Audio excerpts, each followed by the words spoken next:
Stretching करायला आपल्याला सर्वांनाच खूप आवडते. तर चला आज आपण स्ट्रेचिंगचा आनंद घेऊया. सुरुवात ना मानेच्या ताणांपासून आपण करतोय.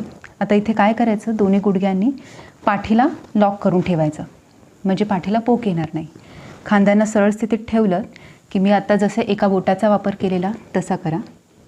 हळूहळू हनुवटीला मागे घ्या.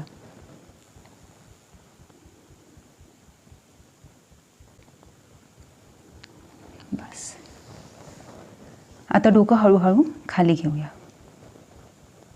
आता नॅचरली ती डोकं खाली घेते तिच्या लवचिकतेनुसार मानेच्या. तर याच्यामध्ये अजून ताण वाढवण्यासाठी थोडंसं तुम्ही डोक्याला खाली प्रेस करू शकता. दुसऱ्या हाताने वजन टाकू नका. इकडे ये ना, समोर ये. स्ट्रेचिंग म्हणजे शरीराला किंवा स्नायूंना दुखवणं नाही. स्ट्रेचिंगचे ताण आहेत ना, ते शरीराला आरोग्य मिळवून देतात. मानेची जखडण जाते. मानेपासून ते हातांपर्यंत रक्ताभिसरण सुधारतं. आता मी एका हाताने खांद्याला खाली घेते आणि तेवढाच प्रेशर, लक्षात घ्या, तेवढाच प्रेशर डोक्याला देते.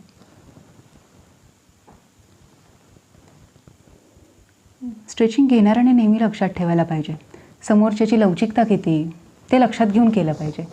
आता पण गायत्रीला मी विचारत राहायला पाहिजे की हा ताण योग्य आहे का तिच्यासाठी, हे मला तिचा चेहरा बघून पण समजायला पाहिजे.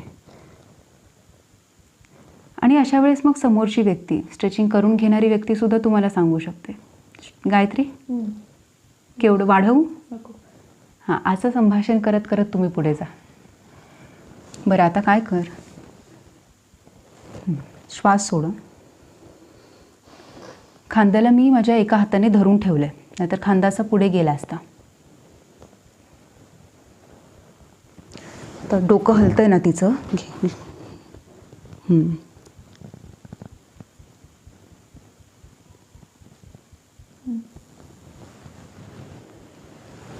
आता दुसऱ्या बाजूला घेऊया.